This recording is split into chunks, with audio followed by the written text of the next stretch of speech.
As the coronavirus shuts down cities around the globe, cruise ships have become a major public health risk. For Ben Hardiman and his partner, their cruise aboard the Ruby Princess was a gift when they got engaged last year. We got engaged, me and the fiancée, and the grandparents said, we'll give you the cruise as a present. He and his fiancée grew increasingly uneasy about their trip, but decided to go ahead as planned. In the last month or two, we're sort of getting a bit sceptical because we're looking at a couple of the other cruise lines were sort of coming back crook from the new virus and all that. After several days at sea, the boat turned back when New Zealand closed its borders and Australia announced a 30-day ban on cruise ships. We see sustained spread of these kinds of illnesses and outbreaks in the cruise ship environment. So you have people from a range of origins, different nationalities, coming together in a semi-enclosed space for a sustained period. The Ruby Princess arrived in Sydney Harbour on Thursday, March 19. Ben was expecting a long wait and a stream of health checks, but that never happened. It was just rush getting off. It was basically from the moment we left the ship to where we were waiting for the shuttle bus. It was about only 6 or 7 minutes. Didn't check passports or anything. Didn't ask any fevers or any health checks or that. It was just straight on down. A few hours after they left the vessel, Ben received an email advising them of positive coronavirus cases on the ship. He was told to self-isolate along with his grandmother and fiancée. Probably more the concern is the grandmother that was with us because she's got previous lung issues and all that. So it's sort of more or less watching out that they don't get it. Since Thursday, there have now been 48 positive coronavirus cases among the disembarked passengers, and they're not the only ones. The Voyager of the Seas docked on March 18 in Sydney, the Ovation of the Seas docked on the same day, and the Celebrity Solstice docked on March 20. Passengers on all these ships have now tested positive for coronavirus. I would certainly hope that appropriate testing was carried out on those members who displayed illness before they were able to go back to their homes and potentially spread the virus around. I hope they were appropriately tracked by New South Wales Health. Otherwise, this is a real own goal. Once we did learn of those cases, we immediately worked with the cruise company to get information.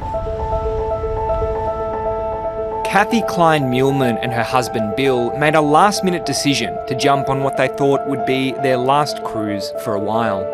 Everything was getting cancelled all over the world, and then we saw this one come through at a good price, and we thought this would be a nice short break to do. The couple boarded the Ovation of the Seas on March 12 and were impressed by how thorough the health checks were. They told us anyone who had a temperature or who had come from an area where the virus was rampant, they wouldn't be allowed to board. Their cruise was also cut short.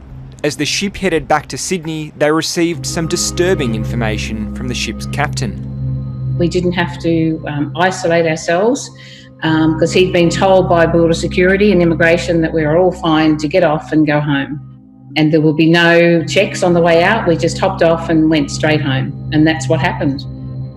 Another passenger on the same cruise received this email from New South Wales Health that states, passengers of the Ovation of the Seas are not required to self-isolate. 4 days later, on Saturday, March 21, Kathy received a surprise email. We were ready to go and play golf. We had our gear ready, and that's when Bill opened his emails and we were told we couldn't go anywhere. Their greatest fear is giving the virus to others. It sort of hit us pretty hard when we realised that we could have actually been spreading something that we didn't mean to. This virus is highly contagious. I would expect that a significant number of people have been exposed. New South Wales Health is responsible for ships coming into Sydney Port. New South Wales Health Manager Vicky Shepherd told 7:30 these 4 vessels were assessed as low risk, but the department has now made some changes to its processes. Do you think that was a mistake in how those matters were handled? We recognised that risk was there and had a pragmatic approach towards trying to assess that risk and We have now increased the requirements for any ship trying to disembark passengers or crew, and if any person on board the ship has any acute respiratory illness, we require a COVID swab, and no one is allowed to disembark from those ships as of the weekend until that COVID test comes back negative. We are absolutely at a tipping point. We must put in place measures which are going to contain the transmission of this virus, or our health systems are going to get overwhelmed. Kathy Muehlman-Klein and her husband Bill aren't showing symptoms, but they think their return to shore should have been handled differently. You don't know what to believe. And then we found out we shouldn't have believed it because we weren't safe. We had people contaminated on there. So we should have stayed at home.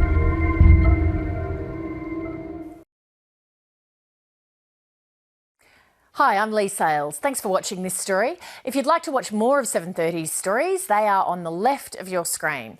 And tap on the button below to subscribe and get the latest from ABC News.